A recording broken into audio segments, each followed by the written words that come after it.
नमस्ते बच्चों, स्वागत है आपका फिर से मेरे YouTube चैनल इनोवेटिव आशुतोष पर। प्रॉमिस के मुताबिक मैं आ गया हूँ फिर से नए चैप्टर को लेकर के। JCRT साइंस चैप्टर नंबर 16 जिसका नाम है वायु और जल प्रदूषण, मतलब एयर एंड वाटर पोल्यूशन के प्रश्न उत्तर को लेकर के। आप कहेंगे तो इसका जो कॉन्सेप्चुअल जो चैप्टर है वो कहाँ है? वो तो हमने आपको करा दिया है, ठीक है। तो चलिए शुरुआत करते हैं। पहला सही उत्तर चुनिए। द्वितीय प्रदूषक कौन सा है? Carbon dioxide, sulphur dioxide, nitrogen dioxide या फिर सल्फर और नाइट्रोजन के अम्ल। तो सही जवाब है सल्फर एवं नाइट्रोजन के अम्ल।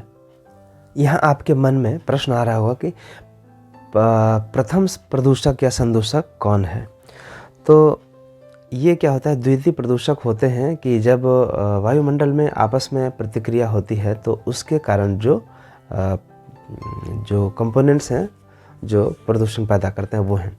और प्राथमिक में आते हैं कि कोई ज्वालामुखी विस्फोट हुआ, ठीक है, उससे क्या हुआ, धुआं वगैरह निकला, कहीं पे कोयला जल रहा है उसके कारण जो धुआं वगैरह निकल रहा है वो है प्राथमिक संदूषक, ठीक है।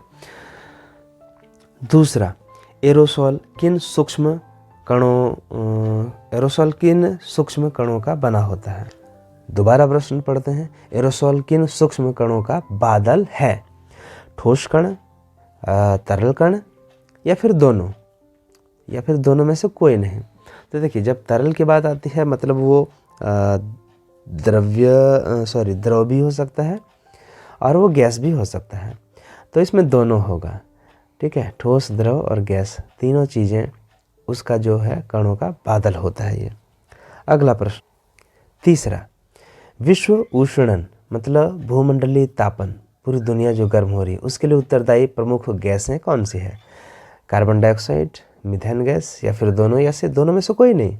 तो सही जवाब है दोनों तरह की गैस, कार्बन डाइऑक्साइड और मीथेन गैस। ये दोनों ही हरित गृह प्रभाव डालने वाले मतलब ग्रीन हाउस इफेक्ट डालने वाली गैसें हैं जो वायुमंडल को गर्म करती है, मतलब पूरी पृथ्वी को गर्म करने के लिए जिम्मेदार है।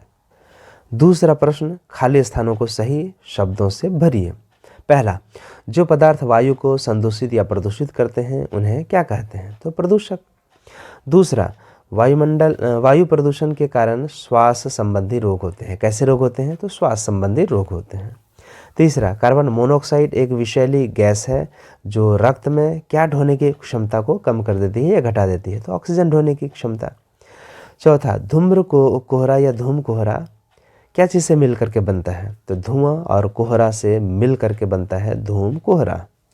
पांचवा प्रश्न, CFC गैस के द्वारा ओजोन परत का क्षय होता है। किसका क्षय होता है? ओजोन परत। CFC मतलब हो गया क्लोरोफ्लोरोकार्बन। आप जानते हैं कि ओजोन परत वायुमंडल में एक ऐसी परत है जो सूर्य से आने वाले हानिकारक खतरनाक पराबैंगनी अल्ट्रावायलेट रेज को पृथ्वी पर आने से रोक देती है, वो सोख लेती है, ठीक है। तीसरा प्रश्न, विश्व तापन या भूमंडलीय तापन या ग्लोबल वार्मिंग से आप क्या समझते हैं? तो जवाब है, सूर्य की किरणें वायुमंडल से गुजरने के बाद पृथ्वी की सतह को क्या करती हैं? गर्म कर देती हैं। पृथ्वी की सतह गर्म होने के बाद मुख्यतः लंबी तरंग लंबाई वाले जो अवरक्त विकिरणों को उत्सर्जित करती है। ये क्या करती है? ये विकिरणें जो हैं वो ग्रीन हाउस गैसों के आवरण को पार नहीं कर पाती हैं, ठीक है, वापस। तो इनसे परावर्तित होकर अवरक्त किरणें पुनः पृथ्वी की ओर लौट जाती हैं। इस कारण पृथ्वी के ताप में वृद्धि हो रही होती है। पृथ्वी के तापमान में वृद्धि जो ही है इसी को हम लोग भूमंडलीय तापन या विश्व तापन कहते हैं। मतलब सीधा सिंपल बात है कि सूर्य से आने वाली जो किरणें हैं वो वायुमंडल को पार तो कर जाती हैं, लेकिन पृथ्वी से टकराने के बाद वापस जब अंतरिक्ष में जाना चाहती हैं तो वो नहीं जा पाती हैं, क्योंकि वायुमंडल में यदि मात्रा अधिक हो जाए कार्बन डाइऑक्साइड और मीथेन जैसी गैसों की तो वो ऊष्मीय विकिरण को ट्रैप कर लेते हैं, जिसके कारण वायुमंडल हमारा गर्म होता रहता है। यह यदि नेचुरल ढंग से हो तो वायुमंडल का तापमान मोटा मोटी मुख्य रूप से उतना रहता है कि पृथ्वी पर जो है सजीव जिंदा रह सके। लेकिन मानवीय कारणों से उसका लेवल कार्बन डाइऑक्साइड और मीथेन गैस जैसी हरित गृह प्रभाव, ग्रीन हाउस प्रभाव डालने वाली गैसों की मात्रा का लेवल यदि ज़्यादा बढ़ जाए तो फिर ये खतरनाक होता है। ठीक है। चौथा प्रश्न, सीएनजी और एलपीजी का विस्तारित रूप लिखिए। इनका उपयोग किस प्रकार प्रदूषण कम करने में सहायक है। तो सीएनजी का फुल फॉर्म हो गया कंप्रेस्ड नेचुरल गैस, मतलब हो गया संपीड़ित प्राकृतिक गैस, और एलपीजी मतलब लिक्विफाइड पेट्रोलियम गैस, मतलब द्रवित पेट्रोलियम गैस। और सीएनजी और एलपीजी का ईंधन के रूप में उपयोग करने के लाभ जो है वह निम्नलिखित हैं। सीएनजी और एलपीजी का भंडारण और परिवहन आसान होता है। इसको हम लोग छोटे से कंटेनर में बड़ी मात्रा में इन गैसों को भंडारित स्टोर करके रख सकते हैं और उसका आसानी से ट्रांसपोर्टेशन एक जगह से दूसरी जगह पे ले जा सकते हैं। दूसरा है, इन्हें जलाने से पर्यावरण दूषित नहीं होता है। ठीक है। तीसरा है, इनके जलाने से कोई राख या फिर कोई अपशिष्ट जो है वो नहीं बचता है। इनका ज्वलनांक या फिर ज्वलन ताप जो है वो बहुत कम है, मतलब इनका दहन करना बहुत ही आसान है, तुरंत आग पकड़ लेती है। पांचवा है कि इन्हें पाइपों के द्वारा आसानी से लाया और लेकर जाया जा सकता है, एक जगह से दूसरी जगह तक इसको आसानी से बिना वाहनों के भी पाइप के माध्यम से ले जा सकते हैं। छठा, ये जलाने पर भारी मात्रा में ऊष्मा ऊर्जा प्रदान करते हैं। यही तो हमें मुख्य रूप से क्या चाहिए, ईंधन से ज़्यादा ऊष्मीय ऊर्जा चाहिए। ये स्वच्छ ईंधन है और इन्हें जलाने पर प्रदूषण नहीं होता है, इन्हें सीधा जलाया जा सकता है। इनका ऊष्मीय मान ज़्यादा होता है। ठीक है। पांचवा प्रश्न है, उन कारणों की व्याख्या करिए जिनसे अम्ल वर्षा होती है। तो वायु प्रदूषण के कारण वायुमंडल में उपस्थित जो सल्फर, जिसको कि हिंदी में गंधक बोलते हैं, और नाइट्रोजन की ऑक्साइड वायु में उपस्थित जो जलवाष्प हैं उससे प्रतिक्रिया करके क्रमशः क्या बनाते हैं, सल्फ्यूरिक अम्ल या सल्फ्यूरस अम्ल और नाइट्रिक अम्ल या फिर नाइट्रस अम्ल। ऐसे अवयवों का, ऐसे यौगिकों का निर्माण करते हैं। यही जो है अम्ल वर्षा जल के साथ मिल करके जब धरती पर गिरते हैं तो उन्हें हम अम्ल वर्षा कहते हैं। सिंपल सी बात है। छठा प्रश्न, जल प्रदूषण को कम करने के उपायों को लिखिए। तो जवाब है, जल प्रदूषण को दूर करने की शुरुआत सबसे पहले व्यक्तिगत स्तर पर होनी चाहिए। घरों में बचा हुआ या खराब हुआ तेल, घी, ग्रीस नलियों में नहीं बहाना चाहिए हमें। दूसरा है, निर्माण स्थलों का गंदा पानी भी बिना उपचार के नदी नालों में नहीं बहाना चाहिए। होता है ना, कारखानों से जो गंदा पानी निकला, क्या करते हैं, उसको हम लोग गड्ढों में या फिर नदियों में प्रवाहित कर देते हैं। ये काम कंपनियां करती हैं, जो फैक्ट्री के मालिक लोग करवाते हैं।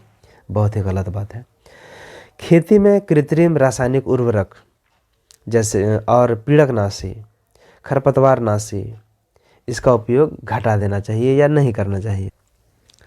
चौथा है, नालों का पानी नदी में गिराने से पहले उनका उपचार किया जाना चाहिए। कई बड़े शहरों में इसकी व्यवस्था है, लेकिन छोटे जगहों में ऐसा नहीं होता है, और क्या होता है, हमारी नदियाँ धीरे धीरे गंदी होती जाती हैं और जल प्रदूषण बढ़ता जाता है।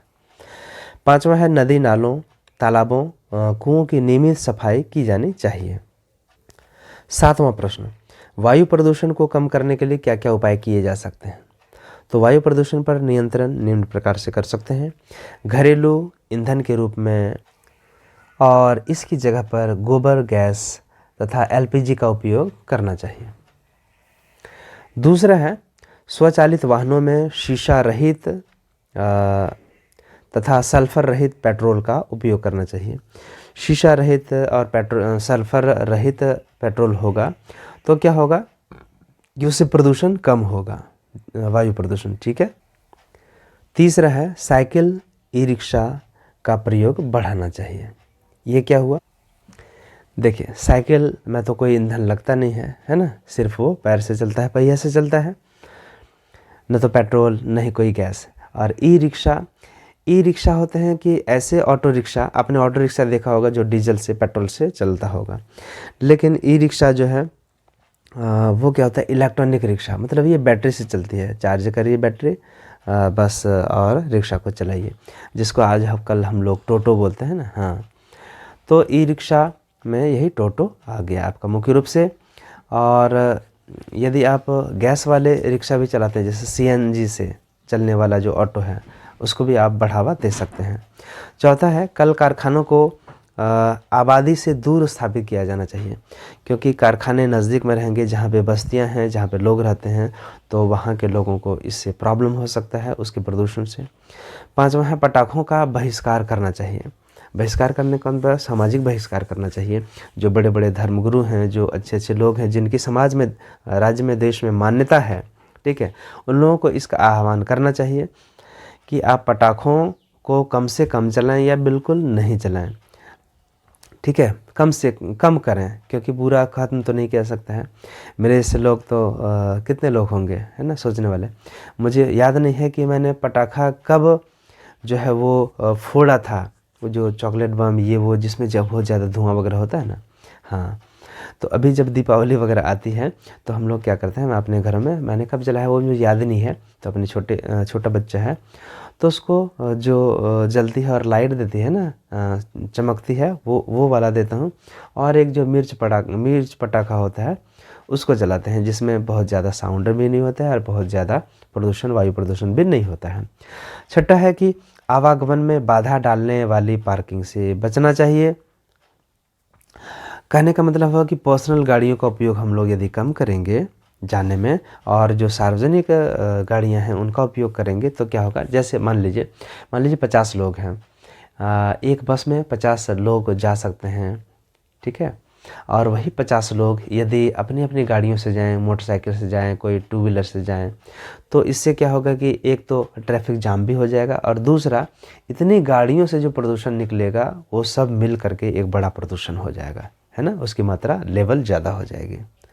अब 8वां प्रश्न है कि पेयजल की अशुद्ध होने से क्या क्या परेशानी हो सकती है। तो आइए देखते हैं। दूषित पानी के सेवन से चर्म रोग हो सकता है, पेट का रोग हो सकता है, पीलिया हो सकती है, हैजा हो सकता है, दस्त आ सकते हैं, उल्टियाँ और टाइफाइड बुखार, ये सभी रोग हो सकते हैं। फ्लोराइड युक्त यदि पानी का सेवन करते हैं तो उससे मनुष्य में फ्लूरोसिस नाम की बीमारी हो सकती है। और शीशा युक्त जल के सेवन से पागलपन हो सकता है, ब्रेन और किडनी का प्रॉब्लम हो सकता है। आर्सेनिक युक्त पानी के सेवन से चर्म रोग, फेफड़ों का कैंसर वगैरह वगैरह हो सकता है। इसलिए कहा जाता है कि जो पीने वाला पानी है उसका टेस्ट हमें बीच बीच में कराना चाहिए, और इसको फ्री में कराने के लिए सरकार को जगह जगह पर जो है ये सेंटर खोलना चाहिए।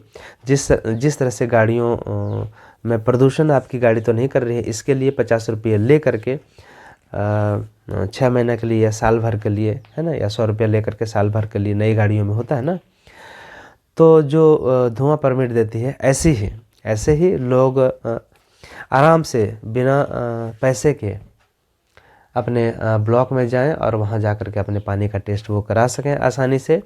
इसका प्रबंध सरकार को करना चाहिए, ठीक है। अगला प्रश्न 9वां, हरित गृह प्रभाव माने मतलब हो गया कि ग्रीन हाउस इफेक्ट हमारे लिए लाभदायक एवं हानिकारक दोनों है, कैसे। तो देखिए, ग्रीन हाउस प्रभाव एक प्राकृतिक प्रक्रिया है, नेचुरल प्रोसेस है, जिसके द्वारा किसी ग्रह या उपग्रह के वातावरण में मौजूद कुछ गैसें, जैसे कि कार्बन डाइऑक्साइड, मीथेन गैस, जलवाष्प, है ना, ये तापमान को अपेक्षाकृत अधिक गर्म बनाने में हेल्प करती हैं और जीवों के रहने के लिए अनुकूल जो परिस्थिति है उसको बनाती हैं। इन ग्रीन हाउस गैसों में कार्बन डाइऑक्साइड, जलवाष्प, मीथेन आदि शामिल होती हैं। सूर्य से आने वाली ऊर्जा का कुछ भाग पृथ्वी की सतह को गर्म करता है। यह गर्मी फिर पृथ्वी की सतह से वायुमंडल में वापस लौटती है। ग्रीन हाउस गैसें इस गर्मी को वायुमंडल में रोक देती हैं, जिससे पृथ्वी का औसत तापमान लगभग 15 डिग्री सेल्सियस रहता है। यदि ग्रीन हाउस गैसों की मात्रा बढ़ जाती है तो वे पृथ्वी से निकलने वाली गर्मी को अधिक मात्रा में रोक लेती है, जिससे पृथ्वी का तापमान बढ़ जाता है। इसी प्रक्रिया को ग्लोबल वार्मिंग कहते हैं, ठीक है। तो आपने देखा कि नेचुरल प्रोसेस से वायुमंडल गर्म होता रहता है, तो ये स्वाभाविक प्रक्रिया है। लेकिन मानवीय हस्तक्षेप, मनुष्य के कारण, मनुष्य जो कुछ काम कर रहा है उसके कारण क्या होता है कि ग्लोबल वार्मिंग होने से, ज़्यादा होने से, ग्रीन हाउस प्रभाव डालने वाले जो गैसें हैं उसका ज़्यादा उत्सर्जन होने से कई तरह की समस्याएं हो सकती हैं। आइए जानते हैं कौन कौन सी समस्याएं हैं। जैसे समुद्र का स्तर बढ़ जाना। ये कैसे होगा? जब हवा गर्म होगी ज़्यादा ग्रीन हाउस प्रभाव के कारण, तो उससे ग्लेशियर मतलब जो बर्फ़ हैं ऊंची चोटियों पर वो ज़्यादा पिघलेंगे तो नदियों में पानी ज़्यादा हो जाएगा, और नदियाँ कहाँ मिलती हैं? समुद्र में जा कर के। तो उसके कारण समुद्र का लेवल बढ़ेगा, और समुद्र का लेवल बढ़ेगा तो उसके आसपास या फिर उसमें जो टापू हैं वो जलमग्न हो जाएंगे, वो बस्तियाँ डूब जाएंगी।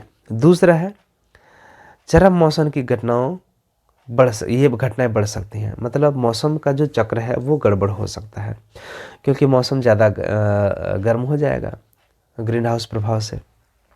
तो उससे जो हमारा जल चक्र है वो प्रभावित हो जाएगा, जो कि मानसून आता है वो भी प्रभावित हो जाएगा, है ना। जो समय पे मानसून आता है, जो समय पे हमें ठंडा और गर्म मिलता है, वो चौपट हो जाएगा, गड़बड़ हो जाएगा। तीसरा है इससे जैव विविधता को नुकसान होगा। जैव विविधताएं क्या होती है? हमारे आसपास जो भी जीवों की जो विभिन्नताएं और भिन्नताएं हैं, ये जो है ये गड़बड़ हो जाएगी, इसको नुकसान पहुंचेगा। यदि पेड़ कम हो गए तो क्या हो? यदि कोई जानवर ही कम हो गया, पेड़ कम हो गए, तो बहुत सारे जानवर जो है वो मांसाहारी नहीं है, वो शाकाहारी है, तो क्या होगा? उनको खाने का प्रॉब्लम हो जाएगा। ठीक है। बहुत सारे जो बड़े जीव हैं वो छोटे जीवों को खाते हैं, यदि छोटे जीव नष्ट हो गए तो बड़े जानवर वो भूखे रह जाएंगे। तो इस तरह से जैव विविधता का भी नुकसान होता है। तो ये था अंतिम प्रश्न का जवाब। मुझे उम्मीद है आपको ये अच्छा लगा होगा और समझने में आसानी हुई होगी। यदि आपको अच्छा लगा, समझने में आसानी हुई, तो अपने बच्चों के बीच, अपने दोस्तों के बीच शेयर करना बिल्कुल नहीं भूलें। इस वीडियो में इतना ही, मिलते हैं अगले वीडियो में फिर नए टॉपिक के साथ, नए चैप्टर के साथ। तब तक आप सभी का हार्दिक धन्यवाद।